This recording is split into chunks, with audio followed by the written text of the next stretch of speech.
अब आगे देख लो और भांडगिरी का काम। मैं कुछ नहीं कह रहा, जो स्क्रीन पर है वो दिखा रहा हूं, जो इन्होंने किया भांडगिरी का काम वो दिखा रहा हूं। अब भाई और बहनों, इस गंदे लोक में मनोरंजन करना, हंसना, कोई जादूगरी दिखाना, ये सतगुरु रामपाल जी ने अलाउ कर रखा है क्या? गुरु जी कह रहे हैं नालायको, यहां तो हंसना भी गुनाह है, इस गंदे लोक में हंसना भी। तुम हंस कैसे रहे हो इस काल के लोक में? और इसी भारत गौरव अवार्ड के कार्यक्रम में एक जो व्यक्ति जो बीच में खड़ा है, काला काला पैंट, काली काली ये लंबा सा कोट पहन के, जिसके दोनों तरफ संत रामपाल जी के दोनों नालायक बेटे खड़े हैं, और संत रामपाल जी के दोनों बेटे इस आदमी को अवार्ड दे रहे हैं, सम्मानित कर रहे हैं। ये कौन है पता है? इस कार्यक्रम में आकर इसने जादू दिखाया है। ये जादूगर है, मैजिशियन है। इसने लोगों का मनोरंजन किया है, हाथ की सफाई दिखाई है।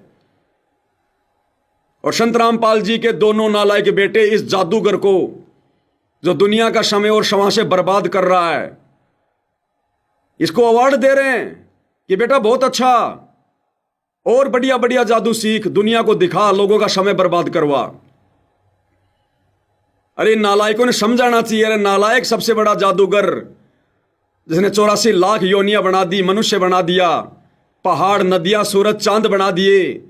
सूरज कैसे आकाश में घूम रहा है, ये पृथ्वी कैसे घूम रही है, वो है सबसे बड़ा जादूगर, भगवान परमात्मा जो धरती पर आ गया है। भक्ति ले, भक्ति कर, अपना आत्म कल्याण करवा। ये जादूगरी से कुछ नहीं होगा, गधा बन के घूमेगा अगले जन्म में। क्यों लोगों का समय बर्बाद करवा रहा है? परमात्मा एक एक श्वास की कीमत समझाते हैं। कहता हूं कहीं जात हूं, कहूं बजाकर ढोल, श्वास जो खाली जात है 3 लोक का मोल। और ये जादूगर घंटों घंटों जादू दिखाकर लोगों का समय बर्बाद कर रहा है। और संत रामपाल जी के दोनों नालायक बेटे इसका सम्मान कर रहे हैं। साथ में संत रामपाल जी का नालायक भाई महेंद्र खड़ा है, बलजीत खड़ा है। अब विचार करो, संत रामपाल जी के परिवार ने कहां ज्ञान समझा, कहां भक्ति मार्ग को समझा? ये तो जगत से भी गए गुजरे, जगत से भी गए गुजरे।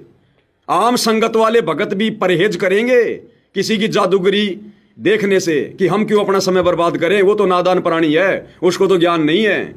हम अपना सुमरण करेंगे, कोई परमात्मा का भजन करेंगे, ये जादू देख के हमारे को क्या मिलेगा? अब इसी स्टेज पर उसने जादू दिखाया।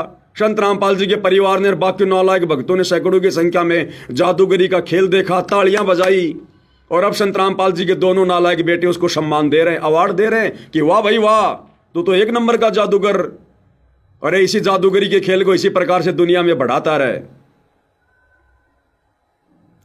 भाई और बहनों, जो नहीं होना है वो काल करवा के छोड़ेगा इन आश्रम वालों से।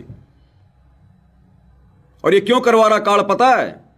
क्योंकि संगत इन आश्रम वालों को देख के चल रही है, संत रामपाल जी को देख के नहीं चल रही, उनके ज्ञान को देख के नहीं चल रही।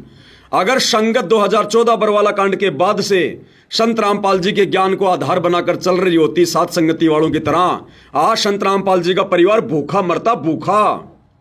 समय पर इनको टुकड़े नहीं मिलते, लेकिन संगत ने ज्ञान को आधार नहीं बनाया। इनको पात्रों की झोली भर दी ज्योति पाठ और दान के पैसों से, और आज एक को पात्र क्या क्या ये गुल खिला रहे हैं, धजिया उड़ा रहे हैं मर्यादाओं की, भक्ति मार्ग की, परमात्मा के विधान की।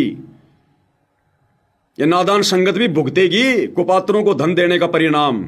और ये तो नालायक हैं काल के एजेंट, ये तो आए स्पेशल भक्ति को बर्बाद करवाने के लिए हैं।